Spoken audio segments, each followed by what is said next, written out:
ಶ್ರೀಮಾನ್ ಆವಿರಭೂದ್ಭೂಮೌ ರಾಮಾನುಜ ದಿವಾಕರಃ ತೃಣೀಕೃತ ವಿರಿಂಚಾದಿ ನಿರಂಕುಶ ವಿಭೂತಯಃ ರಾಮಾನುಜ ಪದಾಂಭೋಜ ಸಮಾಶ್ರಯಣ ಶಾಹಿನಃ ತಸ್ಮೈ ರಾಮಾನುಜಾರ್ಯಾಯ ನಮಃ ಪರಮಯೋಗಿನೇ ಯಶ್ರುತಿ ಸ್ಮೃತಿ ಸೂತ್ರಾಣಾಂ ಅಂತರ್ಜಲಮಶೀಷಮತ್.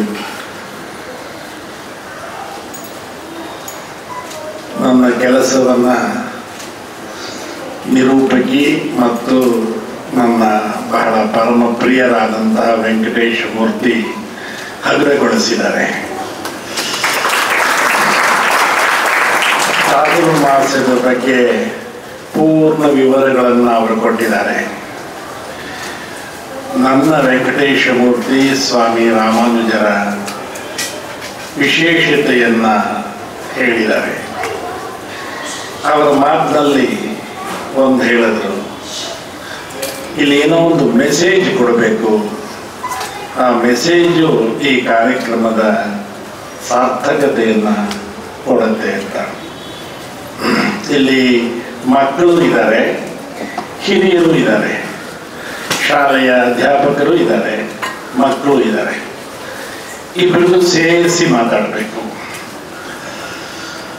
ನಮಗೂ ಇಲ್ಲಿಗೆ ಬಂದಾಗ ಒಂದು ವಿಶಿಷ್ಟವಾದಂಥ ಅನುಭವ ಆಯಿತು. ಈ ಚಾತುರ್ಮಾಸ್ಯ ಸಾಧನಾ ಸಂಕಲ್ಪ. ನಾವು ನಿರಂತರವಾದಂಥ ಸಾಧನೆಯನ್ನು ಮಾಡುವಂತಹ ಕಾಲ ಇದು. ಈ ಸಾಧನೆ ಯಾಕೆ? ನಮ್ಮ ಉತ್ಕರ್ಷಕ ಅಥವಾ ನಮ್ಮ ಉನ್ನತಿಗ? ಖಂಡಿತ ಅಲ್ಲ. ಸ್ವಾಮಿ ರಾಮಾನುಜರ ಫಿಲಾಸಫಿ ಯಾವುದು ಅಂದರೆ ತತ್ತನೋ ಸೇವಾ ಈಶ್ವರ ಸೇವಾ. ನಾವು ಮಾಡುವಂಥ ಎಲ್ಲ ಸಾಧನೆಗಳು ಸಮಾಜ ರೂಪಿ ಭಗವಂತನಿಗೆ ತಲುಪಬೇಕು. ಸಮಾಜದಲ್ಲಿರುವಂಥ ಮಕ್ಕಳಿರ್ಬೋದು, ಹಿರಿಯರಿರ್ಬೋದು, ತೀರ ಹಿಂದುಳಿದಿರಬಹುದು, ಅವರೆಲ್ಲರ ಉನ್ನತಿ ಆಗಬೇಕು. ಆಗಲೇ ಈ ಸನ್ಯಾಸಿ ತನ್ನ ಸಾಧನೆ ಮಾಡಿದ್ದಕ್ಕೆ ಅರ್ಥ ಸಿಗುತ್ತೆ. ಇದನ್ನು ಸ್ವಾಮಿ ರಾಮಾನುಜರು ತಮ್ಮ ಜೀವನದಲ್ಲಿ ಮಾಡಿ ತೋರಿಸಿದ್ರು. ನಿಜ, ಅವರ ಧರ್ಮಕ್ಕನುಗುಣವಾಗಿ ಸಾಧನೆಗಳನ್ನು ಮಾಡ್ತಾರೆ. ಕೆಲವು ಫಿಲಾಸಫಿಗಳಲ್ಲಿ ಆತ್ಮ ಸಾಕ್ಷಾತ್ಕಾರ ಅಂತ ಹೇಳ್ತಾರೆ. ತಾವೇ ಕೂತು ತಮ್ಮ ಹೃದಯದಲ್ಲಿರುವಂಥ ಭಗವಂತನನ್ನು ಉಪಾಸನೆ ಮಾಡೋದು, ಆ ಉಪಾಸನೆಯಿಂದ ಆಗುವ ಆನಂದವನ್ನು ತಾನೇ ಪಡೆಯೋದು, ಅವನು ಸಿದ್ಧಿ ಸಾಧನೆಗಳನ್ನು ಮಾಡೋದು. ಇದೊಂದು ಕ್ರಮ ಇದೆ. ಆದರೆ ಸ್ವಾಮಿ ರಾಮಾನುಜರು ಅದ್ಭುತವಾದಂಥ ಕಲ್ಪನೆಯನ್ನು ಮಾಡಿದ್ರು. ಅಂತರ್ಯಾಮಿಯಾಗಿರುವಂಥ ಭಗವಂತನನ್ನು ನೀನು ಉಪಾಸನೆ ಮಾಡು. ಆ ಉಪಾಸನೆ ಮಾಡಿದ ಮೇಲೆ ನಿನಗೆ ಸಿದ್ಧಿ ಸಿಗುತ್ತಲ್ಲ, ಆ ಸಿದ್ಧಿಯನ್ನು ನೀನು ಇಟ್ಕೋಬೇಡ, ಸಮಾಜಕ್ಕೆ ಹಂಚು. ಸಮಾಜದಲ್ಲಿರುವಂಥ ಎಲ್ಲರೂ ಚೆನ್ನಾಗಿರಬೇಕು, ಅವರ ಆನಂದದಿಂದ ಇರಬೇಕು, ಅವರಿಗೆ ಮೋಕ್ಷ ಸಿಗಬೇಕು ಅನ್ನುವಂಥ ಆಲೋಚನೆ ಇಟ್ಕೊಂಡು ಸ್ವಾಮಿ ರಾಮಾನುಜರು ಒಂದು ಒಳ್ಳೆಯ ತತ್ವವನ್ನು ಉಪದೇಶ ಮಾಡಿದ್ರು. ಒಂದು ಒಳ್ಳೆಯ ಯುಗವನ್ನು ಪ್ರಾರಂಭ ಮಾಡಿದ್ರು, ಭಕ್ತಿಯ ಯುಗವನ್ನು ಪ್ರಾರಂಭ ಮಾಡಿದ್ರು, ಶರಣಾಗತಿ ತತ್ವವನ್ನು ಪ್ರತಿಪಾದಿಸಿದ್ರು. ನಾವೆಲ್ಲ ಭಗವಂತನ ಮಕ್ಕಳು, ನಾವೆಲ್ಲ ಅವನ ಮಕ್ಕಳಾದ ಮೇಲೆ ನಾವು ಅವನಿಗೆ ಥ್ಯಾಂಕ್ಸ್ ಹೇಳಬೇಕು. ಯಾವ ರೀತಿ ಥ್ಯಾಂಕ್ಸ್ ಹೇಳೋದು ಅಂದರೆ, ನೀನೇ ನಮ್ಮನ್ನು ರಕ್ಷಣೆ ಮಾಡು, ನಿನಗೆ ನಾವು ಸರೆಂಡರ್ ಆಗಿದ್ದೀವಿ ಅಂತ ಮಾಡೋದೇ ಶರಣಾಗತಿ ತತ್ವ. ಅದಕ್ಕೆ ಸ್ವಾಮಿ ವಿವೇಕಾನಂದರು ಸ್ವಾಮಿ ರಾಮಾನುಜರ ಬಗ್ಗೆ ಹಲವು ಕಡೆಗಳಲ್ಲಿ ಹೇಳ್ತಾರೆ. ಹಲವು ಉಪನ್ಯಾಸಗಳಲ್ಲಿ ಸ್ವಾಮಿ ರಾಮಾನುಜರನ್ನ ರೆಫರ್ ಮಾಡ್ತಾರೆ. ಅವರಿಗೆ ರಾಮಾನುಜರ ಆ ಒಂದು ಗುಣ ಬಹಳ ಮೆಚ್ಚುಗೆ ಆಯಿತು. ಅವ್ರು ಹೇಳ್ತಾರೆ, Ramanuja philosophy is a eternal philosophy and it is a universal philosophy. ಅವರ ಉಪನ್ಯಾಸ ಮಾಲೆಯಲ್ಲಿ ಸ್ಪಷ್ಟವಾಗಿ ಹೇಳಿದ್ದಾರೆ. ಏನೇನೋ ಕರ್ಮಕಾಂಡಗಳಲ್ಲಿದ್ದಾಗ ಸ್ವಾಮಿ ರಾಮಾನುಜರ ಉದಯ ಆಯಿತು. ಭಕ್ತಿ ಯುಗವನ್ನು ಪ್ರಾರಂಭ ಮಾಡಿದ್ರು ಸ್ವಾಮಿ ರಾಮಾನುಜರು. ಅದರಿಂದಾನೇ ಅವರಿಗೆ ಅವರ philosophy it is eternal philosophy ಅಂತ ಕರೆದರು. ಭಕ್ತಿ, ಭಗವಂತ, ಭಕ್ತ ಈ ಮೂರರ ಕಾಂಬಿನೇಷನ್ ಇದೆಯಲ್ಲ, ಇದನ್ನ ಈ ಈಕ್ವೇಷನ್ ಏನಿದೆ ಅದನ್ನು ಸ್ವಾಮಿ ರಾಮಾನುಜರು ಬಹಳ ಚೆನ್ನಾಗಿ ಮಾಡಿದ್ರು. ಆದ್ದರಿಂದ ಸ್ವಾಮಿ ರಾಮಾನುಜರ ಆ ದಿವ್ಯವಾದಂತಹ ಜೀವನದ ಬಗ್ಗೆ ಒಂದೆರಡು ಮೂರು ಘಟನೆಗಳನ್ನು ನಮ್ಮ ವೆಂಕಟೇಶ್ ಮೂರ್ತಿ ಉಲ್ಲೇಖ ಮಾಡಿದ್ದಾರೆ. ನನಗೆ ಈ ಶಾಲೆಗೆ ಬಂದಾಗ ಆಶ್ಚರ್ಯ ಆಯಿತು, ವಿಸ್ಮಯ ಆಯಿತು. ಅನೇಕರು ಸಂಸ್ಥೆಗಳನ್ನು ಪ್ರಾರಂಭ ಮಾಡಿ ಅನುಭವವನ್ನು ಪಡಿತಾರೆ. ಶಿಕ್ಷಣ ಸಂಸ್ಥೆ ಇರ್ಬೋದು, ಬೇರೆ ಬೇರೆ ಸಂಸ್ಥೆ ಇರ್ಬೋದು. ಆದರೆ ಕೆಲವರು ಅವರು ಪಡೆದಂಥ ಅನುಭವದಿಂದ ಸಂಸ್ಥೆಗಳನ್ನು ಪ್ರಾರಂಭ ಮಾಡ್ತಾರೆ, ಉದ್ಯಮಗಳನ್ನು ಪ್ರಾರಂಭ ಮಾಡ್ತಾರೆ. ಅಂತಹವರಲ್ಲಿ ನಮ್ಮ ವೆಂಕಟೇಶ ಮೂರ್ತಿ ಬಹಳ ವಿಶಿಷ್ಟವಾದಂಥ.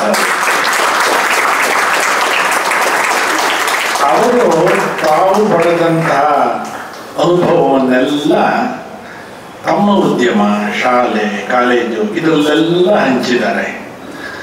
ಯಾವುದೇ ಶಿಕ್ಷಣ ಆಗಲಿ ಅದಕ್ಕೊಂದು ಗುರಿ ಬೇಕು. ಅಕ್ಷರ ವಿದ್ಯೆ ಕೇವಲ ಅಕಾಡೆಮಿಕ್ ಕ್ವಾಲಿಫಿಕೇಶನ್ ಅಲ್ಲ, ವ್ಯಕ್ತಿ ನಿರ್ಮಾಣ ಆಗಬೇಕು, ವ್ಯಕ್ತಿಗೆ ಸಂಸ್ಕಾರ ಸಿಗಬೇಕು. ಅವರು ಬಹಳ ಚೆನ್ನಾಗಿ ಮಾರ್ಮಿಕವಾಗಿ ಹೇಳಿದ್ರು ವೆಂಕಟೇಶ್ ಮೂರ್ತಿ. ಇತ್ತೀಚಿನ ದಿವಸಗಳಲ್ಲಿ ಸಮಾಜದ ಸ್ಥಿತಿ ಹೇಗೆ ಹೋಗ್ತಾ ಇದೆ, ಕೌಟುಂಬಿಕ ವ್ಯವಸ್ಥೆ ಹೇಗೆ ಹೋಗ್ತಾ ಇದೆ, ಮಕ್ಕಳು ಏನೇನು ಆಗ್ತಾ ಇದ್ದಾರೆ, ಇದನ್ನೆಲ್ಲ ಗಮನಿಸಿದ್ರೆ ಒಂದೊಂದ್ಸಲಿ ತುಂಬ ಆತಂಕ ಆಗುತ್ತೆ ನನಗೆ. ಇದಕ್ಕೆ ಕೇವಲ ಪರಿಹಾರ ಅಂದರೆ ಶಿಕ್ಷಣ ಸಂಸ್ಥೆಗಳು, ಅಲ್ಲಿ ಕೊಡುವಂತಹ ಸಂಸ್ಕಾರ, ವಿದ್ಯೆ ಇದು ಮುಖ್ಯ ಆಗುತ್ತೆ. ಅದಕ್ಕೆ ಹಿಂದೆ ಎಲ್ಲ ಗುರುಕುಲ ಪದ್ಧತಿಯಲ್ಲಿ ಮಕ್ಕಳನ್ನು ಇಟ್ಕೊಂಡು ಅವರನ್ನ ಸ್ವಲ್ಪ ಪ್ರಜೆಗಳನ್ನಾಗಿ ಮಾಡ್ತಾ ಇದ್ರು. ಈಗಲೂ ಅಲ್ಲಲ್ಲೇ ಗುರುಗಳಿದ್ದರೂ ಸಹ ಇಂತಹ ಒಂದು ಅಂತಾರಾಷ್ಟ್ರೀಯ ಮಟ್ಟದ ಶಾಲೆಯಲ್ಲಿ ಸಂಸ್ಕಾರವನ್ನು ಕೊಡುವಂತಹ ಕೆಲಸ ಇಲ್ಲಿ ನಡೀತಾ ಇದೆ ಅಂದರೆ ನನಗೆ ತುಂಬ ಸಂತೋಷ ಆಗುತ್ತೆ.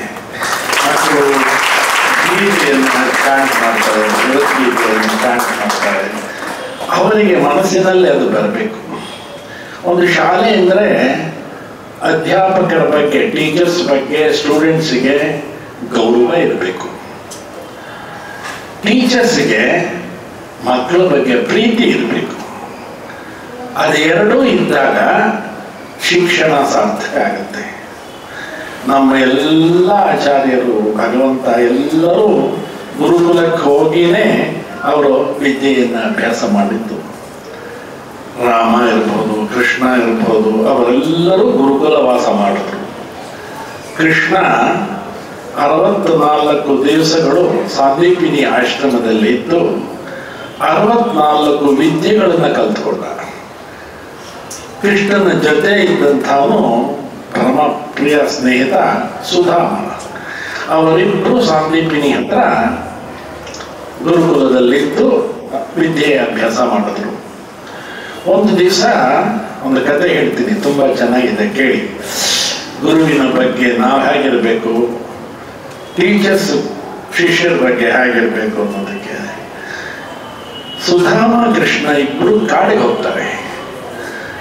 ಆ ಕಾಡಿನಲ್ಲಿ ಸೌದೆ ತರಲಿಕ್ಕೆ, ಹೋಮ ಹವನಾದಿಗಳು ಮಾಡೋದಕ್ಕೆ, ಸಮಿತ್ತು ದರ್ಬೆ ತರೋದಕ್ಕೆ ಗುರುಗಳು ಅವ್ರನ್ನ ಕಾಡಿಗೆ ಕಳಿಸ್ತಾರೆ.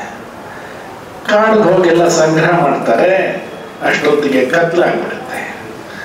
ಅವರಿಗೆ ದಾರಿ ಗೊತ್ತಾಗೋದಿಲ್ಲ. ಅಷ್ಟೊಂದು ಸರಿಯಾಗಿ ಜೋರಾಗಿ ಮಳೆ ಬರುತ್ತೆ. ಇವರಿಗೇನು ಕೃಷ್ಣ ಸುಧಾಮನಿಗೆ ಏನು ಹೇಳಬೇಕು, ಏನು ಮಾಡಬೇಕು ಗೊತ್ತಾಗಲಿಲ್ಲ. ಒಂದು ಮರದ ಕೆಳಗಡೆ ಕೂತ್ಕೊಂಡ್ರು. ಅಲ್ಲಿ ಆ ಸೌದೆ ದರ್ಬೆ ಸಮಿತನ್ನು ಇಟ್ಕೊಂಡು ಕೂತಿದ್ರು.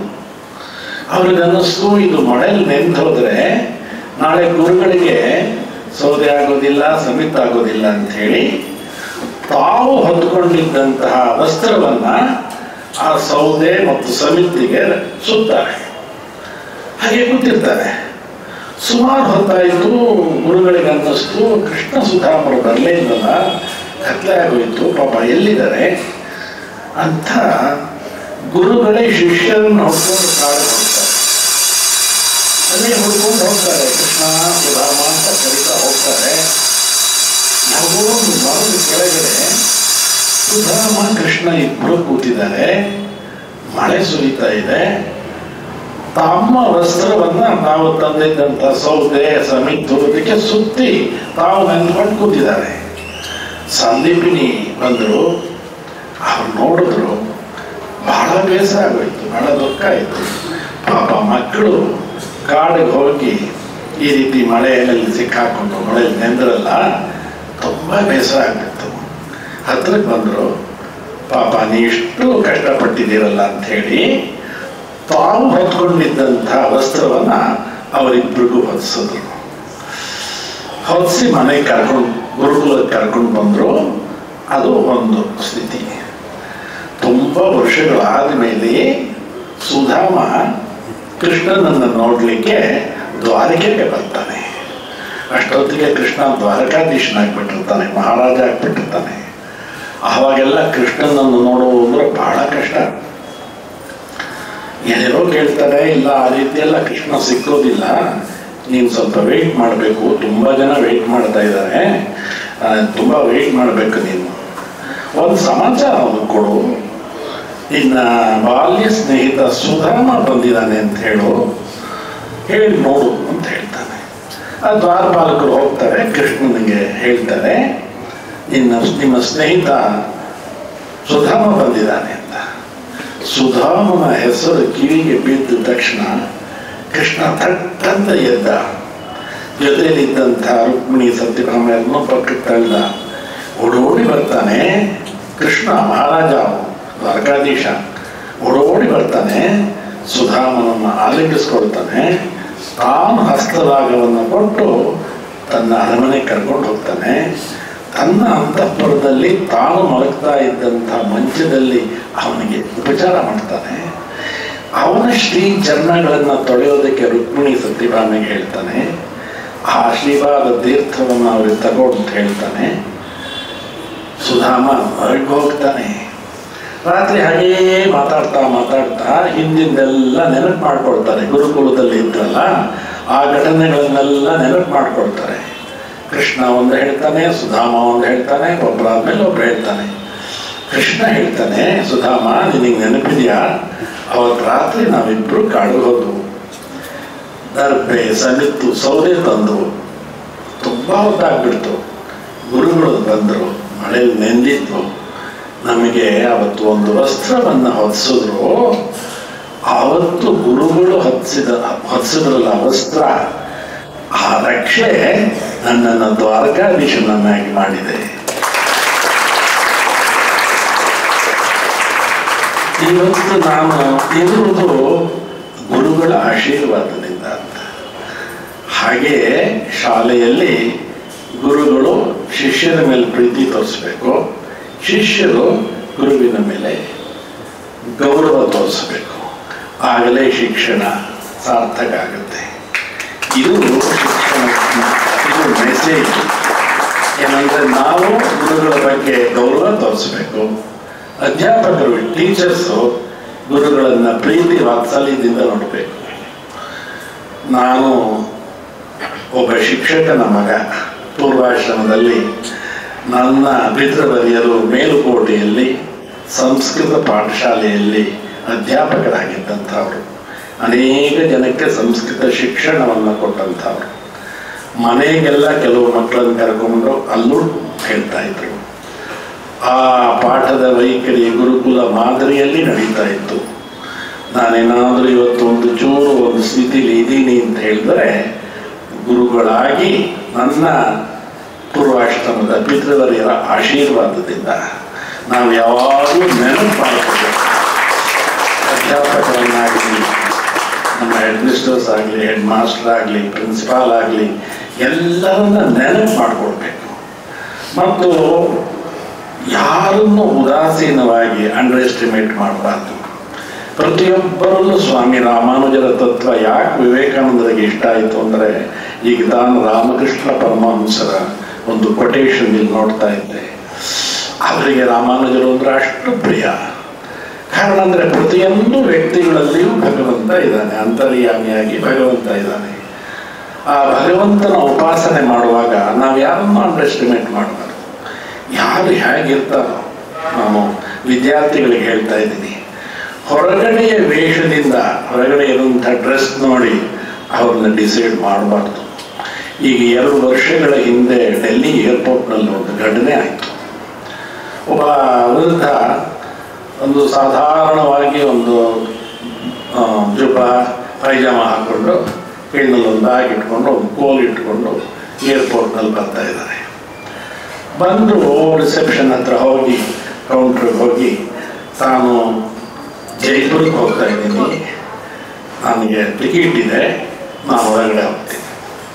ಅಲ್ಲಿದ್ದವರು ಇವನು ವೇಷ ಭೂಷಣಗಳನ್ನೆಲ್ಲ ನೋಡಿ ಹಾಸ್ಯ ಮಾಡಿ, ಇದೇನು ರೈಲ್ವೆ ಸ್ಟೇಷನ್ನ, ಬಸ್ ಸ್ಟೇಷನ್ನ, ಇದೆಲ್ಲ ಆನ್ಲೈನಲ್ಲಿ ನೀನು ಬುಕ್ ಮಾಡಬೇಕಾಯಿತು, ಇಲ್ಲಿ ಟಿಕೆಟ್ ನೀನು ತೋರಿಸ್ತೀಯಲ್ಲ, ಹೋಗು ಅಂತಾರೆ.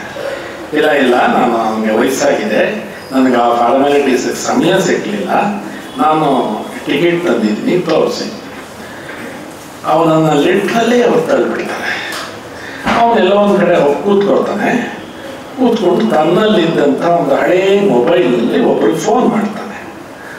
ಫೋನ್ ಮಾಡಿದ ಒಂದು 10 ನಿಮಿಷಕ್ಕೆ ಏರ್ಪೋರ್ಟಿನ ಎಲ್ಲ ಅಧಿಕಾರಿಗಳು ವಿತ್ ಸೆಕ್ಯೂರಿಟಿ ಬರ್ತಾರೆ. VIP ಗೇಟ್ ಓಪನ್ ಆಗುತ್ತೆ. ಎಲ್ಲಿ ಅವರು ಅಂತ ಕೇಳ್ತಾ ಇದ್ದಾರೆ. ಅವರು ಎಲ್ಲೋ ಒಂದು ಕಡೆ ಒಂದು ಮೂಲೆ ಒಂದು ಲಾಂಜಲ್ಲಿ ಕೂತಿದ್ರು. ಅವ್ರನ್ನ ನೋಡಿದ ತಕ್ಷಣ ಅವ್ರಿಗೆ ನೆನಪಾಯಿತು. ಫಸ್ಟು ಏನೇನು ಚೆಕಿಂಗ್ ಇತ್ತಲ್ಲ ಅದನ್ನೆಲ್ಲ ಸ್ಟಾಪ್ ಮಾಡಿಸಿದ್ರು.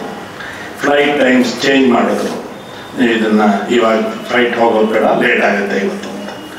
ಅವ್ರ ಹತ್ರಕ್ಕೆ ಬಂದರು, ಕೂತ್ಕೊಂಡ್ರು, ಮಾತಾಡ್ಸಿದ್ರು, ಅಪಾಲಜಿ ಕೇಳಿದ್ರು. ಕ್ಷಮೆ ನಾನು ಕೇಳ್ತಾ ಇದ್ದೀನಿ, ಅವರೆಲ್ಲರ ಪರವಾಗಿ ನಾನು ಕ್ಷಮೆ ಕೇಳ್ತಾ ಇದ್ದೀನಿ, ನಿಮಗೆ ಈ ರೀತಿ ಆಯ್ತಲ್ಲ ಅಂತ.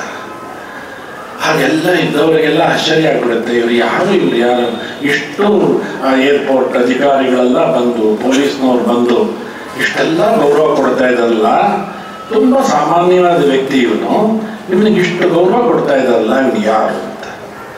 ಆವಾಗ ಗೊತ್ತಾಗುತ್ತೆ ಅವರು ಏರ್ ಇಂಡಿಯಾನಲ್ಲಿ ದೊಡ್ಡ ಉದ್ಯೋಗದಲ್ಲಿದ್ದು, ಅಡ್ವೈಸರ್ ಆಗಿದ್ದು, ಸೀನಿಯರ್ ಸಿಟಿಸನ್ಗೆಲ್ಲ ಏರ್ ಇಂಡಿಯಾನಲ್ಲಿ ಹೋಗೋದಕ್ಕೆ ಏನೇನು ಸೌಕರ್ಯಗಳು ಬೇಕೋ ಅದನ್ನೆಲ್ಲ ಮಾಡಿದಂಥ ವ್ಯಕ್ತಿ ಅವರು. ಆ ಕೌಂಟ್ನಲ್ಲಿದ್ದೆಲ್ಲ ಹತ್ರಕ್ಕೆ ಬಂದರು, ಅಪಾಲಜಿ ಕೇಳಿದ್ರು, ತಪ್ಪಾಯಿತು ಅಂದರು. ನನ್ನ ಅಪಾಲಜಿ ಕೇಳಬೇಕಾಗಿಲ್ಲ, ಇನ್ನು ಮುಂದೆ ಯಾರೇ ಬಂದರೂ ಅವ್ರನ್ನ ಗೌರವದಿಂದ ನೋಡಿ, ಅವರ ಡ್ರೆಸ್ ನೋಡಿ ಡಿಸೈಡ್ ಮಾಡಬೇಡಿ, ಯಾರು ಹೇಗಿರ್ತಾರೆ. ಇವರು ಒಂದು ಕಾಲದಲ್ಲಿ ಇಡೀ ಏರ್ ಇಂಡಿಯಾದಲ್ಲಿ ದೊಡ್ಡ ವ್ಯಕ್ತಿ ಆಗಿದ್ದಂಥವ್ರು ಇವತ್ತು ಸಾಮಾನ್ಯವಾಗಿ ಬಂದಿದ್ದಾರೆ ಅಂತ ಹೇಳ್ತಾರೆ. ಆಮೇಲೆ ಅವರ ಪ್ರಯಾಣ ಮುಂದುವರಿಯುತ್ತೆ. ನಾನು ಯಾಕೆ ಮಕ್ಕಳಿಗೆ ಹೇಳ್ತಾ ಇದ್ದೀನಿ ಅಂದರೆ, ಯಾರನ್ನೇ ಆಗಲಿ ನಾವು ಅವರ ಹೊರಗಡೆಯ ವೇಷದಿಂದ ಡಿಸೈಡ್ ಮಾಡಿ ಅವರನ್ನು ಅಗೌರವಪಡಿಸಬಾರದು. ಅಂತಹ ಒಂದು ಪದ್ಧತಿಯನ್ನು ನಮ್ಮ ಸಂಸ್ಕೃತಿ, ಸನಾತನ ಧರ್ಮ ಬಂದಿದೆ. ಇವತ್ತು ಭಿಕ್ಷಾ ದಿವಸ ಅಂತ ಅಲ್ಲಿ ನೋಡಿದೆ, ತುಂಬ ವಿಶೇಷ. ಯಾಕೆಂದರೆ ಚಾತುರ್ಮಾಸದಲ್ಲಿ ನಮ್ಮ ಶಿಷ್ಯರು ಭಕ್ತರೆಲ್ಲ ಮಠಕ್ಕೆ ಬಂದು ಭಿಕ್ಷೆ ಕೊಡ್ತಾರೆ ಅಂದರೆ ದವಸ ಧಾನ್ಯಗಳು ಕೊಡ್ತಾರೆ, ಹಣ್ಣು ಹಂಪಲು ಕೊಡ್ತಾರೆ, ಎಲ್ಲ ಕೊಡ್ತಾರೆ. ಆದರೆ ನಾನು ಈ ಶಾಲೆಗೆ ಬಂದಲ್ಲ, ನಿಮ್ಮನ್ನೆಲ್ಲ ನೋಡಿದ್ನಲ್ಲ, ಇದೇ ನನಗೆ ಭಿಕ್ಷೆ ಆಯಿತು.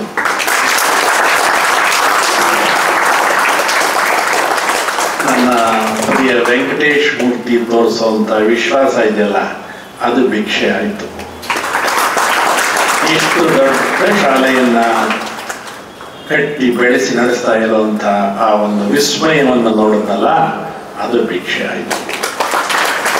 ಮಿಷ್ಟಾನ್ನ ಭೋಜನಕ್ಕಿಂತ ಮನಸ್ಸನ್ನು ಆವರಿಸುವಂತಹ ಪ್ರೀತಿ ವಿಶ್ವಾಸ ಇದೆಯಲ್ಲ, ಅದು ಭಿಕ್ಷೆ ಬೇಕು. ನಾವು ಈ ಚಾತುರ್ಮಾಸದಲ್ಲಿ ಒಂದೊಂದು ಚಾತುರ್ಮಾಸ ಒಂದೊಂದು ಪದ್ಧತಿಯನ್ನು ಮಾಡಿದ್ದೇವೆ. ಹೋದ ಚಾತುರ್ಮಾಸವೆಲ್ಲ ಅಧ್ಯಾಪನ ಮತ್ತು ಅಧ್ಯಯನದ ಚಾತುರ್ಮಾಸ ಮಾಡೋದು. ಈ ವರ್ಷ ವಿಷ್ಣು ಸಹಸ್ರನಾಮದ ಯಾತ್ರೆಯನ್ನು ಮಾಡಿ ಚಾತುರ್ಮಾಸದ ದಿವಸದಿಂದ ಪ್ರಾರಂಭಿಸಿ ಪ್ರತಿನಿತ್ಯ ಒಬ್ಬೊಬ್ಬರು ಶಿಷ್ಯರು ಮನೆಗೆ ಹೋಗಿ ವಿಷ್ಣು ಸಹಸ್ರನಾಮವನ್ನು ಪಾರಾಯಣ ಮಾಡಿ ಅಲ್ಲಿ ಒಂದು ಸತ್ಸಂಗವನ್ನು ಮಾಡಿ ಬರ್ತಾ ಇದ್ದೀವಿ.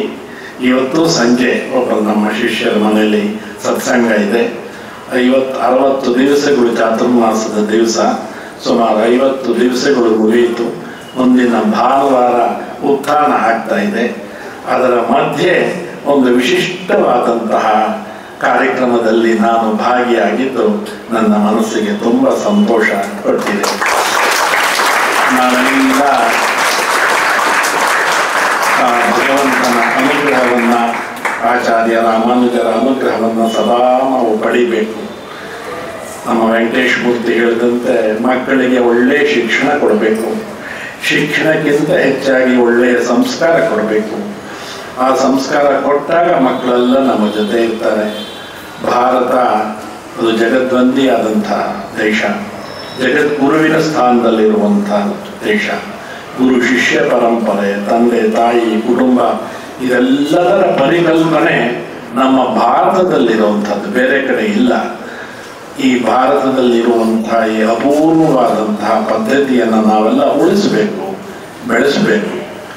ಅಂತಹ ನಿಟ್ಟಿನಲ್ಲಿ ನಮ್ಮ ಈ ಶಾಲೆ ಅದು ಆ ರೀತಿಯ ಆ ದೃಷ್ಟಿನಲ್ಲೇ ಹೋಗಲಿ, ಆ ಮಾರ್ಗದಲ್ಲೇ ಹೋಗಲಿ ಅಂತ ನಾನು ಹೇಳ್ತಾ, ಇಲ್ಲಿ ನೆರೆದಿರುವಂಥ ಎಲ್ಲರಿಗೂ ಕೃಷ್ಣನ ಅನುಗ್ರಹ, ಆಚಾರ್ಯ ರಾಮಾನುಜರ ಅನುಗ್ರಹ ಸಿಕ್ಕಲಿ.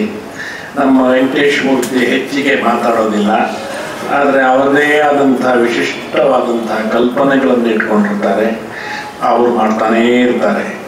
ಅವರು ಕೆಲವು ದಿವಸ ಹಿಂದೆ ಬಂದು ಹೇಳಿದ್ರು, ಮಠದಿಂದ ಒಂದು ಶಾಲೆ ಪ್ರಾರಂಭ ಆಗಬೇಕು, ಕಾಲೇಜ್ ಪ್ರಾರಂಭ ಆಗಬೇಕು ಅಂತ. ನಾನು ಹೇಳಿದೆ, ನಿಮ್ಮ ಶಾಲೆ ಇದೆಯಲ್ಲ ಅದೇ ನಮ್ಮ ಮಠದ ಶಾಲೆ. ಈ ಶಾಲೆ ಮಾಡ್ತೀರಲ್ಲ, ಮುಂದೆ ಕಾಲೇಜ್ ಆಗುತ್ತೆ, ಡೀಮ್ಡ್ ಯೂನಿವರ್ಸಿಟಿ ಆಗುತ್ತೆ, ಅದು ನಮ್ಮದು. ಯಾಕೆಂದರೆ ವೆಂಕಟೇಶ ಮೂರ್ತಿ ನಮಗೆ ಸೇರಿದವರು. ಆದ್ದರಿಂದ ನಾವು ಶಾಲಾ ಕಾಲೇಜುಗಳನ್ನು ಪ್ರಾರಂಭ ಮಾಡುವಂತಹ ವಿಚಾರ ಇಲ್ಲ.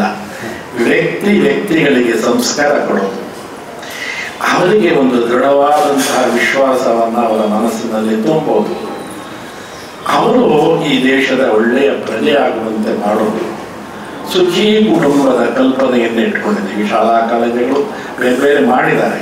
ಆದರೆ ನಮ್ಮನ್ನಾದ್ರೂ ಕೇಳಿದ್ರೆ ನಿಮ್ಮ ಶಾಲೆ ಇದೆಯಾ ಅಂತ, ಇದೆ ನೋಡಿ, ಇಲ್ಲಿದೆ, ಇಂಟರ್ನ್ಯಾಷನಲ್ ಶಾಲೆ ಇದೆ, ಅಡ್ರೆಸ್ ಕೊಡ್ಬೋದು, ನೀವೆಲ್ಲ ಹೋಗಿ ಸೇರಿಸಿ ಅಂತ ಹೇಳ್ಬೋದು. ಕಾಲೇಜು ಆಗುತ್ತೆ, ಕಾಲೇಜ್ ಆಗುತ್ತೆ. ಡೀಮ್ಡ್ ಯೂನಿವರ್ಸಿಟಿ ಇದೆಯಾ? ಆಗುತ್ತೆ. ಆಚಾರ್ಯ ಗುರು ಪರಂಪರಾ ವಿದ್ಯಾಲಯ ಇದೆ, ನಮ್ಮ ವೆಂಕಟೇಶ ಮೂರ್ತಿ ಈ ಶಾಲೆ ಇದೆ.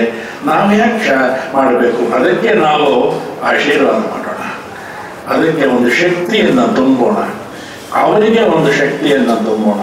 ಅವರು ಬೇರೆ ಬೇರೆ ಫಿಲಾಸಫಿಗಳನ್ನೆಲ್ಲ ಅಧ್ಯಯನ ಮಾಡಿರುವಂಥವರು ವೆಂಕಟೇಶ ಮೂರ್ತಿ. ಈ ಸಂದರ್ಭದಲ್ಲಿ ಉಪಸ್ಥಿತಿರುವಂತಹ ನಮ್ಮೆಲ್ಲ ಆತ್ಮೀಯರಿಗೂ ನಾನು ಶುಭ ಹಾರೈಕೆಗಳನ್ನು ತಲುಪಿಸ್ತಾ ಇದ್ದೀನಿ. ಚಾತುರ್ಮಾಸದ ಸಂದರ್ಭದಲ್ಲಿ ಈ ಪ್ರದೇಶಕ್ಕೆ ಬಂದಿದ್ದು ಭಗವಂತನ ಅನುಗ್ರಹದಿಂದ, ಸ್ವಾಮಿ ರಾಮಾನುಜರ ಅನುಗ್ರಹದಿಂದ. ಮತ್ತೊಮ್ಮೆ ಈ ಮಕ್ಕಳಿಗೆಲ್ಲ ಒಳ್ಳೆಯ ಆರೋಗ್ಯ, ಒಳ್ಳೆಯ ಸಂಸ್ಕೃತಿ, ಸಂಸ್ಕಾರ ಎಲ್ಲ ಸಿಕ್ಕಲಿ. ಇಲ್ಲಿರೋ ಯಾವ ಮಟ್ಟಕ್ಕೆ ಹೋಗ್ಬೋದು ಅನ್ನೋದನ್ನು ನಾವು ಕಲ್ಪನೆ ಮಾಡ್ಕೊಳ್ಬೋದು. ಈ ದೇಶದ ಪ್ರಜೆಗಳಾಗಿ, ಸತ್ಪ್ರಜೆಗಳಾಗಿ ನಮ್ಮ ದೇಶದಲ್ಲೇ ಉಳಿರಿ. ಈಗೆಲ್ಲ ಬೇರೆ ದೇಶದ ವ್ಯಾಮೋಹ ಎಲ್ಲ ಕಮ್ಮಿ ಆಗ್ತಾ ಇದೆ, ನೋಡ್ತಾ ಇದೆಯಲ್ಲ. ಇಡೀ ಭಾರತದ ಹೊರಗಡೆ ಇರೋ ದೇಶಗಳಲ್ಲಿ ಇನ್ನೊಂದು 2-3 ವರ್ಷಗಳಲ್ಲಿ ಭಾರತ ಅಗ್ರಮಾನ್ಯ ಪಂಕ್ತಿಯಲ್ಲಿದ್ದೆಲ್ಲ ಎಲೆಕ್ಟ್ರಾನಿಕ್ ರೆವಲ್ಯೂಷನ್ ಆಗುತ್ತೆ. ನಾನು ಇವತ್ತು ಹೇಳ್ತಾ ಇದ್ದೀನಿ, ಬೇರೆ ಬೇರೆ ದೇಶದಲ್ಲಿರುವಂಥವರೆಲ್ಲ ಭಾರತಕ್ಕೆ ಬರೋದಕ್ಕೆ ಕಾಯ್ತಾ ಇದ್ದಾರೆ. ಅಂತಹ ಒಂದು ರೆವಲ್ಯೂಷನ್ ಖಂಡಿತ ನಮ್ಮ ಭಾರತದಲ್ಲಿ ಆಗುತ್ತೆ. ನೀವೆಲ್ಲ ನಮ್ಮ ಭಾರತದ ಪ್ರಜೆಗಳಾಗಿ ಈ ದೇಶವನ್ನು, ಈ ರಾಷ್ಟ್ರವನ್ನು ಒಂದು ಅಗ್ರಮಾನ್ಯ ಪಂಕ್ತಿಯಲ್ಲಿ ನಿಲ್ಲಿಸುವಂಥ ಕೆಲಸವನ್ನು ಮಾಡುವಂಥ ಆಗಲಿ ಅಂತ ಹಾರೈಸ, ಈ ಭಿಕ್ಷಾ ದಿವಸ ವಿಶಿಷ್ಟವಾದ ಭಿಕ್ಷಾ ದಿವಸ. ಇವತ್ತು ಭಿಕ್ಷೆ ಮಠಕ್ಕೆ ಹೋಗಿ ಭಿಕ್ಷೆ ಸ್ವೀಕರಿಸದೇ ಇದ್ರೂ ಪರವಾಗಿಲ್ಲ, ಇಲ್ಲಿ ನಿಮ್ಮನ್ನೆಲ್ಲ ನೋಡಿದ್ದು ಹೊಟ್ಟೆ ತುಂಬಿದೆ, ಭಿಕ್ಷೆ ಸಿಕ್ಕಿದಂತೆ ಆಗಿದೆ.